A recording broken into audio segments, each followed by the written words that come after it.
اپنی تعلیمات کے اندر اس چیز کا اظہار فرمایا۔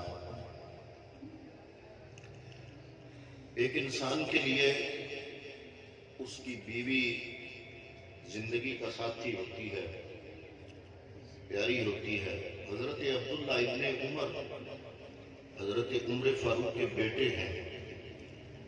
وہ ارشاد فرماتے ہیں کہ میں نے شادی کی، شادی مجھے پیاری تھی،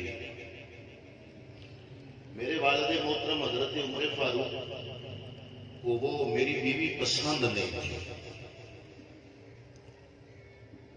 حضرت عمر فاروق نے مجھے حکم دیا کہ اس کو طلاق دے دو۔ میں نے نہ ہاں کی نہ کی، میں حضور کی محفل میں حاضر ہوا، اتنے میں عمر فاروق آ گیا۔ حضرت عمر فاروق نے عرض کیا، یا رسول اللہ، میرے بیٹے عبداللہ ابن عمر نے جو شادی کی ہے، میں نے اس کو کہا طلاق دے دو۔ حضرت عبداللہ ابن عمر فرماتے ہیں کہ میں نے عرض کیا، ہاتھ جوڑ کے آقا آپ کا کیا حکم ہے؟ میرے نبی نے مجھ سے یہ نہیں پوچھا کہ اس کے اخلاق کیسے ہیں، اس کا برتاؤ کیسا ہے، اس کا قصور کیا ہے۔ میرے پیغمبر نے، عبداللہ ابن عمر فرماتے ہیں، بڑی فقہی اور علمی شخصیت ہے صحابہ میں۔ عبداللہ ابن عمر نے فرمایا کہ میرے پیغمبر نے جب سنا تو فرمایا، تمہاری بیوی جو بھی ہے، جیسی بھی ہے، باپ کے کہنے پہ عمل کرو، بیوی کو طلاق دے دو۔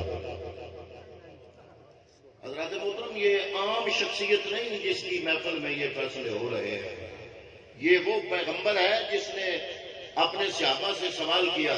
تھوڑی مہربانی کریں کہ تمام حضرات ذرا اٹھ کے آگے آ جائیں گے نا، تو اوپر سے جو لوگ آ رہے ہیں ان کو تکلیف نہیں ہوگی، آپ کو بھی تکلیف نہیں دیں گے۔ بڑی مہربانی، اللہ تعالیٰ آپ کو جزائے خیر عطا فرمائے۔ جو اوپر سے لوگ آ رہے ہیں وہ آپ کی گردنیں پھلانگ کے آگے آئیں گے، آپ کو بھی تکلیف ہوگی، انہیں بھی تکلیف ہوگی۔ جگہ ہے تو اٹھ کے ذرا آگے آ جائیں گے، تو اوپر سے آنے والے مہمانوں کے لیے پریشانی نہیں ہوگی۔ جزاک اللہ جی، جزاک اللہ۔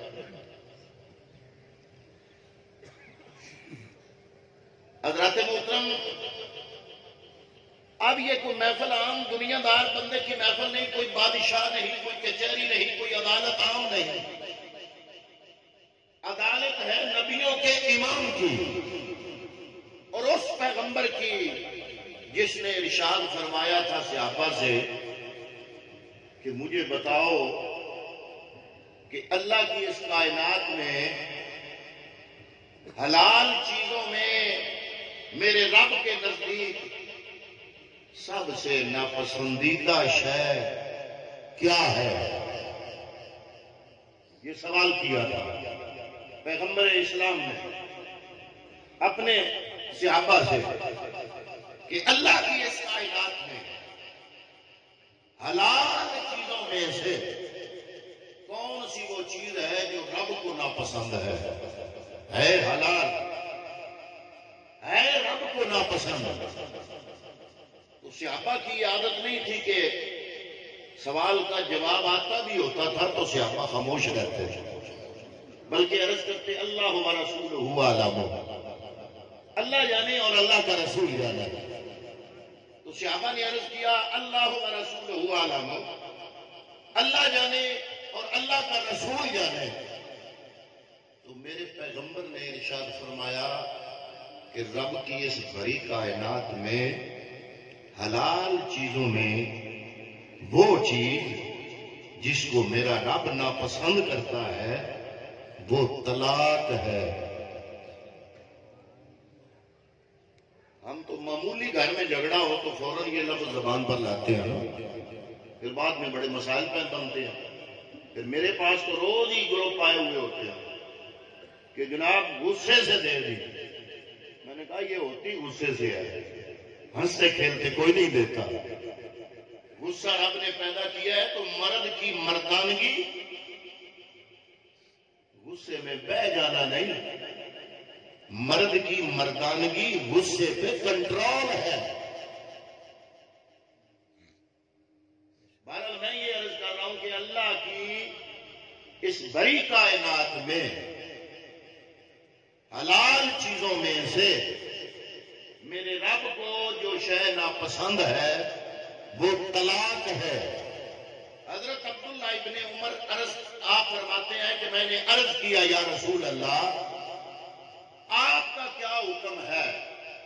میں نے شادی کی ہے اور میرے والد صاحب کہتے ہیں اس کو طلاق دو.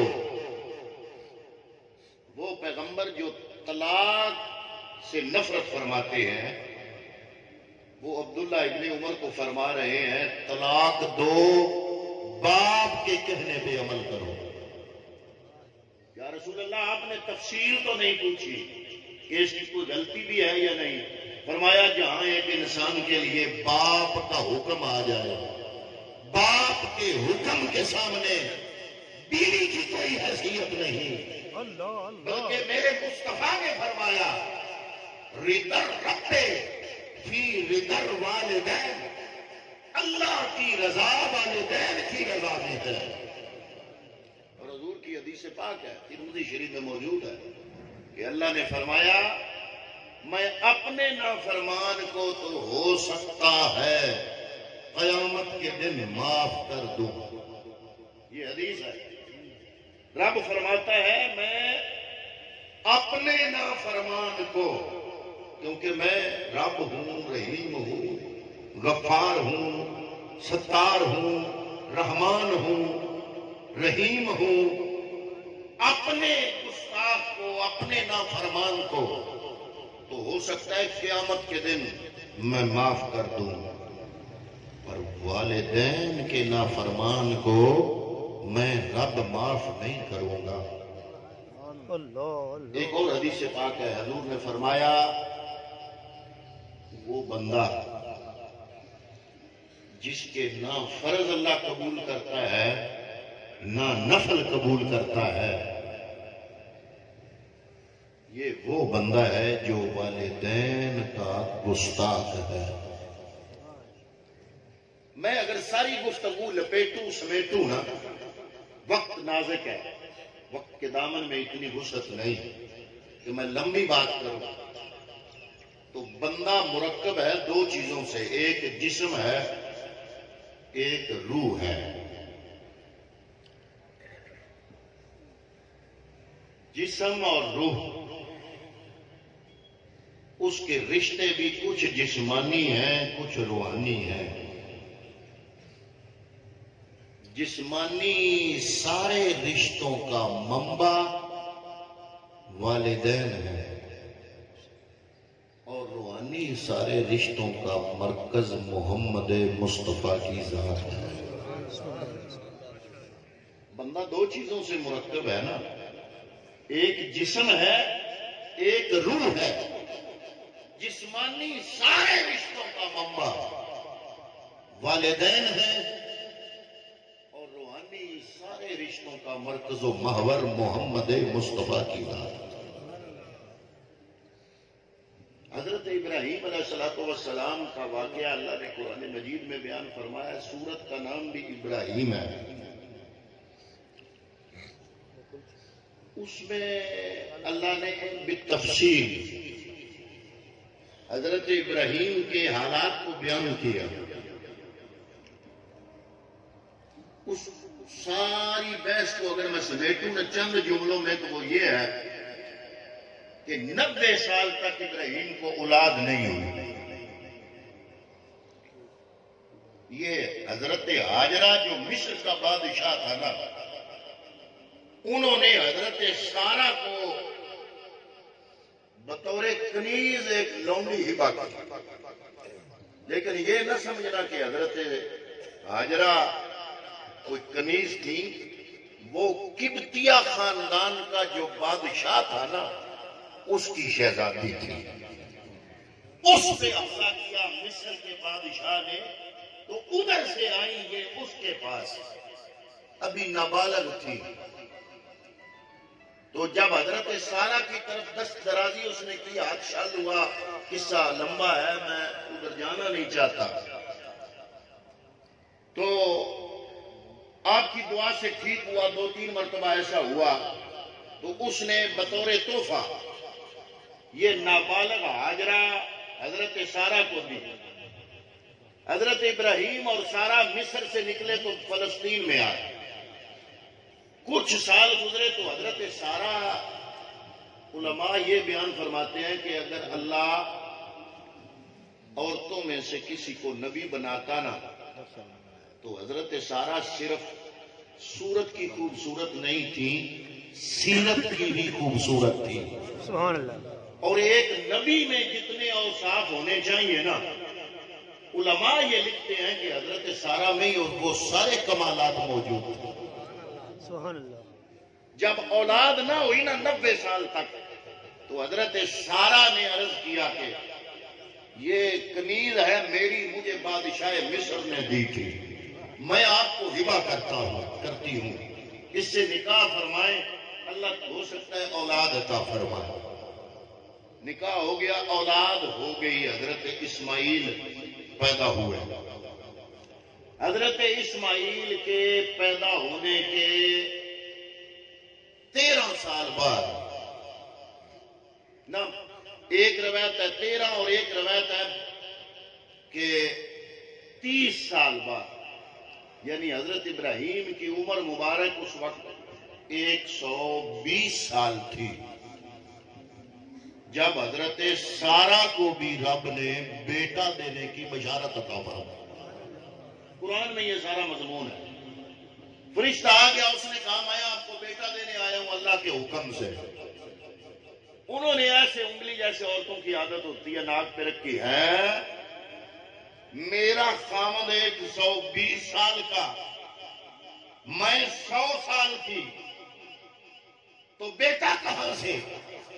تو فرشتہ کہتا ہے رب جو چاہتا ہے وہ کر کے دکھاتا ہے، بیٹا ہوگا، اور اللہ حکم دے رہا ہے اس بیٹے کا نام اسحاق رکھنا۔ بیٹے نے ابھی آنا ہے، نام پہلے رکھا جا رہا ہے، اس کا نام اسحاق رکھنا۔ اسحاق کا بیٹا آگے پھر یعقوب تھے، یعقوب کا لقب اسرائیل تھا، اور بنی اسرائیل کے سارے نبی حضرت یعقوب کی اولاد سے ہے، اور حضرت یعقوب حضرت اسحاق کے بیٹے ہیں، یعنی بنی اسرائیل کے تمام انبیاء حضرت اسحاق کی لڑی سے ہیں۔ تو نام پہلے بتا دیا، فرمایا نام رکھنا اسحاق۔ المختصر میں سارے واقعے کو سمیٹتا ہوا، جب اسماعیل دوڑنے پھرنے کے قابل ہو گئے تو آپ نے علماء سے سنا ہے، پہلے تو شیر خوار تھے تو جنگل بیابان میں چھوڑا ہے، جنگل میں چھوڑا، دور دور تک کوئی پانی آبو بے آبو گیا صحرا تھا، وہاں چھوڑا، جس جگہ چھوڑا اس جگہ آج مکہ شہر ہے، اس وقت مکہ شہر نہیں تھا، جنگل تھا۔ پہلا فرد جو مکے کا وہاں آیا وہ اسماعیل اور ہاجرہ وہاں رکے، پھر ہر مہینے بعد یہ کہتے ہیں مفسرین کے شام سے آتے تھے، ملاقات کرتے تھے، باہر آئے۔ المختصر یہ کہ جب وہ چلنے پھرنے کے قابل ہوئے تو قربانی بھی مانگی، رب نے قربانی بھی دی، قربانی قبول ہو گئی، اسماعیل بچ گئے۔ پھر جب بڑے ہوئے تو اللہ نے حکم کیا کہ جبریل آ کے آپ کو بتاتا ہے جس جگہ آپ موجود ہو نا، حضرت آدم جب زمین پر آئے تھے تو سب سے پہلے انہوں نے میرا گھر بنایا تھا جس کا نام ہے کعبہ۔ حضرت نوح کے زمانے میں سیلاب آیا تو کعبہ گیا مٹ، یعنی پہاڑ بھی ڈوب گئے، اتنا سیلاب تھا، اتنا پانی تھا، اس کے نشان مٹ گئے۔ اب جبریل آ کے تمہیں نشان بتاتا ہے، باپ بیٹا مل کے میرا گھر بناؤ۔ باپ بیٹا اب غلاف کعبہ جب اٹھا ہوا ہو نا تو آپ ویڈیو دیکھیں نا، کئی مرتبہ میری بھی نگاہ پڑی ہے، تو جو پتھر کعبے کی دیوار میں لگے ہیں نا وہ اتنی چٹان ہے، وہ اسماعیل اٹھا اٹھا کے اکیلے لاتے رہے، ابراہیم جوڑتے رہے۔ وہ جو مقام ابراہیم ہے وہ پتھر تھا، اس پہ ابراہیم کھڑے ہو کے کعبے کی تعمیر فرمائی، تو وہ مقام ابراہیم بنا۔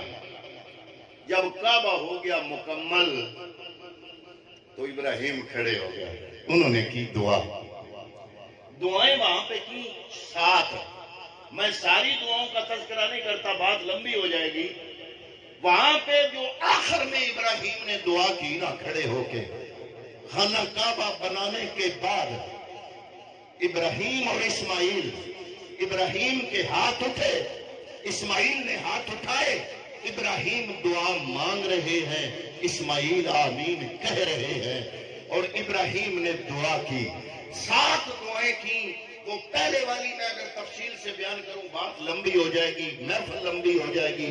جو آخری جملہ بولا وہ یہ تھا، رب اجعلنی مقیم الصلاۃ ومن ذریتی، یا اللہ یہ گھر تو تیرا بنا دیا، اب میری دعا ہے مجھے بھی نمازی بنانا، ومن ذریتی، یا اللہ میری اولاد کو بھی نمازی بنا، ربنا اغفر لی،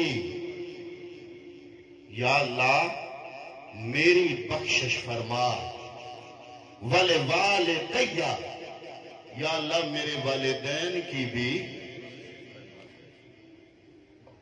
بڑی مقام تک بات آ گئی ہے۔ اب کچھ لوگ کہتے ہیں ابراہیم کے والد کافر تھے، استغفر اللہ، اور کافر کے لیے بخشش کی دعا مانگنا جائز نہیں۔ اور ابراہیم علیہ السلام، یہ جو آپ نماز میں دعا مانگتے ہیں نا، یہ ابراہیم کی دعا ہے، ہماری ملت ابراہیمی ہے۔ میرے پیغمبر نے پسند کیا کہ میرے دادا ابراہیم نے رب کو راضی کرنے کے بعد جو دعا ان سے مانگی، میرا ہر امتی وہ دعا اپنے رب سے مانگے، اور ابراہیم علیہ السلام کی یہ دعا، ربنا اغفر لی، یا اللہ میری بخشش فرما۔ جس کے گناہ ہوں وہ بخشش مانگے تو گناہوں کی بخشش ہے، اور جس کے گناہ نہ ہوں وہ معصوم ہو وہ بخشش مانگے تو درجات کی بلندی کی دعا ہے۔ اس کا مطلب ہے کہ میرے درجات بلند فرما، میری بخشش فرما، میرے والدین کی بخشش فرما۔ وَلِلْمُؤْمِنِينَ یوم یقوم الحساب، یا اللہ جو بھی تجھ پر ایمان لائیں اے میرے مالکہ ان کی بخشش فرما۔ اب میں آپ سے ایک چھوٹا سا سوال پوچھنا چاہتا ہوں۔ ابراہیم نے مانگی دعا، آپ کے پیغمبر نے یہ پسند کیا کہ 15ویں صدی کا بھی میرا امتی میرا کلمہ پڑھے نا، تو میرے رب سے یہ دعا مانگے، یہ دعا مانگے۔ اور آپ جب مسجد میں جاتے ہیں یا نماز پڑھنے کھڑے ہوتے ہیں تو آپ نیت کرتے ہیں، نیت کی اس نماز کی پڑھنے واسطے اللہ تعالیٰ کی، جو عبادت خاص اللہ کے لیے، اس عبادت کے مکمل ہونے سے پہلے ہر بندہ اپنے والدین کی بخشش کی دعا مانگتا ہے، سلام بعد میں پھیرتا ہے، پہلے والدین کی بخشش کی دعا مانگتا ہے۔ ایک بہت بڑے بزرگ ہیں حضرت عبد الرحمن صفوری، وہ فرماتے ہیں میں ایک دفعہ قبرستان گیا تو میں نے کشف کیا، یہ جو اللہ کے بندے ہوتے ہیں نا، اب اولیاء کاملین، دل اجلے ہوتے ہیں ان کے، روح صاف اجلی اور ستھری ہوتی ہے، جب چاہیں کشف کر کے کسی قبر والے سے ملاقات کر سکتے ہیں۔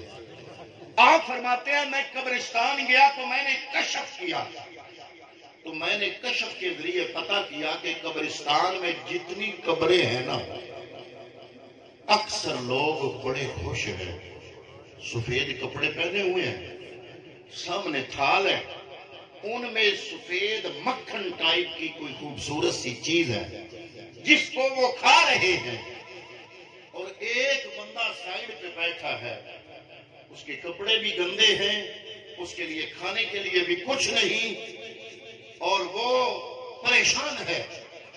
میں اس بندے کی طرف گیا، میں نے کہا سارے بڑے خوشیاں منا رہے ہیں، تم پریشان کیوں ہو؟ اس نے کہا قدرتی بات ہے کہ اس قبرستان میں جن لوگوں کو آپ خوش دیکھ رہے ہیں نا، انہوں نے جو اولاد چھوڑی سبحان اللہ، وہ 5 وقت نماز پڑھتی ہے۔ وہ نماز میں جب پڑھتی ہے نا، ربنا اغفر لی ولوالدی، اللہ اس کے بدلے ان لوگوں کو جنت سے دسترخوان عطا فرماتا ہے۔ میں نے جو بیٹا چھوڑا، اذانیں ہوتی رہتی ہیں، اس کو کوئی ہوش نہیں کہ میں مسجد جاؤں، میں نماز پڑھوں، دنوں پہ دن گزرتے رہتی ہے، میرا بیٹا نماز نہیں پڑھتا۔ جب وہ نماز نہیں پڑھتا تو میری طرف اس کی طرف سے کوئی تحفہ نہیں آتا، تو پریشان تو میں اس لیے ہوں۔ آپ فرماتے ہیں میں گیا، اس کے بیٹے سے ملا، اس کو صورتحال بتائی، اور میں نے کہا اللہ کے بندے نماز پڑھ، اس سے نہ صرف تیری دنیا سنورے گی بلکہ تیرے والدین کی آخرت بھی سنور جائے گی۔ اللہ تعالیٰ نے یہ جو نماز کا تسلسل ہمیں دیا ہے، یہ بڑا تحفہ ہے رب کا۔ بندہ ایک نماز پڑھتا ہے، نسل 3 سنورتی ہے۔ بندہ ایک نماز پڑھتا ہے، نسلیں 3 سنورتی ہیں۔ جب وہ پڑھتا ہے مقیم الصلاۃ ومن ذریتی، یا اللہ میں تو آ گیا ہوں نا بھول کے، میری اولاد کو بھی نمازی بنا، ربنا اغفر لی، میری بھی بخشش فرما، ولوالدی، میرے والدین کی بھی بخشش فرما۔ بندہ ایک نماز پڑھ رہا ہے، بخشش اپنی بھی مانگ رہا ہے، اپنے والدین کی بھی مانگ رہا ہے، اپنی اولاد کی بھی مانگ رہا ہے۔ تو حضرات محترم، ساری گفتگو کا حاصل کیا ہے کہ سب سے بڑا تحفہ بندے کا دنیا میں والدین ہیں۔ والدین زندہ ہیں یا فوت شدہ، اگر اولاد ان کا بھلا چاہے تو نماز شروع کر دے۔ فرمایا میرے پیغمبر نے، موجم الاوسط اور مجمع الزوائد میں یہ حدیث پاک موجود ہے کہ جس کے والدین فوت ہو گیا اور وہ جمعے کے دن ایک مرتبہ ہر جمعے کو اپنے والد یا والدہ کی قبر پہ جائے تو اللہ تعالیٰ اس کے سارے گناہ معاف فرما دیتا ہے۔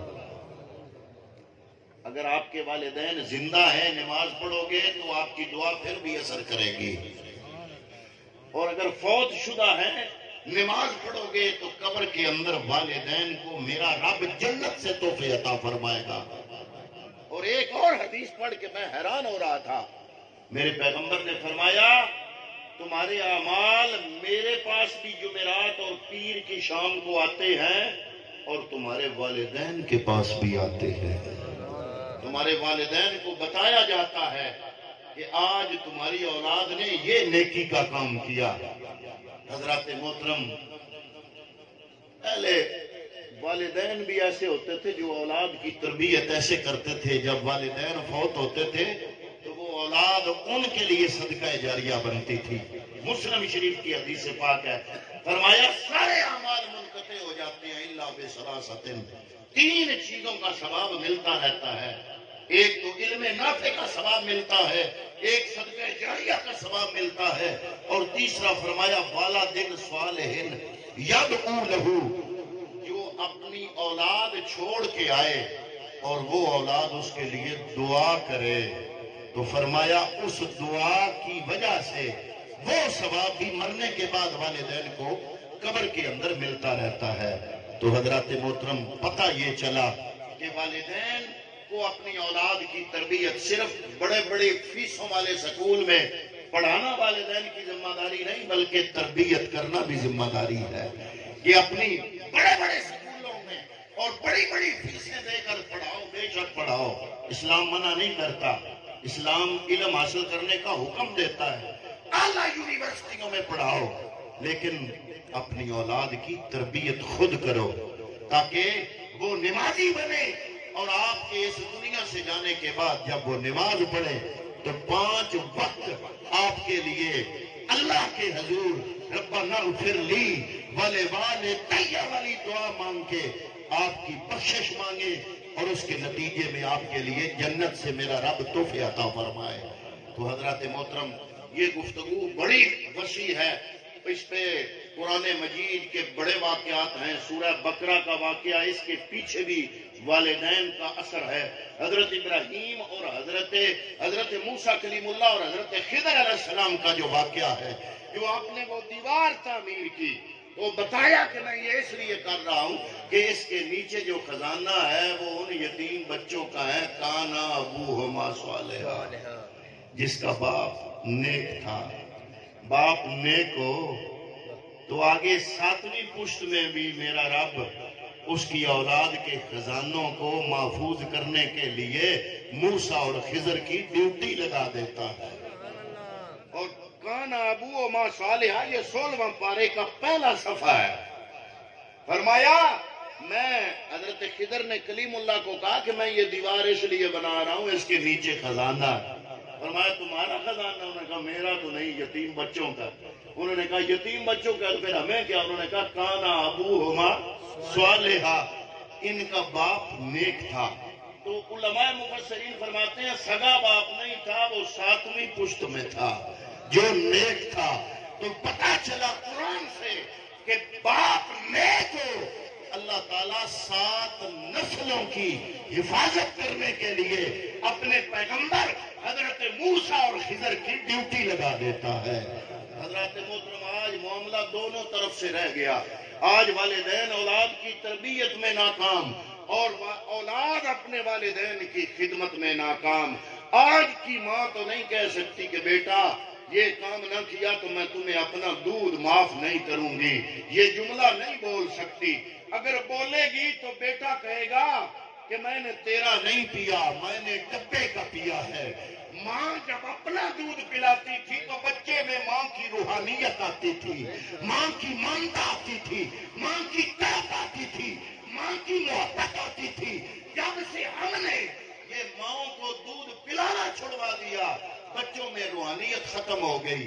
تو بچہ کہتا ہے میں نے تجھ سے کیا معافی مانگنی ہے، معافی مانگنی بھی ہوئی تو ڈبے سے جا کے مانگ لوں گا، جس ڈبے کا میں نے دودھ پیا ہے۔ حضرات محترم، معاملہ دونوں طرف سے رہ گیا۔ والدین اپنی ڈیوٹی نہیں سنبھال رہے، اپنی ذمہ داری نہیں ادا کر رہے، اولاد کی اچھی تربیت نہیں کر رہے، اور اولاد اپنے والدین کی خدمت نہیں کر رہی۔ دعا ہے کہ اللہ رب العالمین ہمیں اچھا والدین اور اچھی اولاد بننے کی توفیق عطا فرمائے۔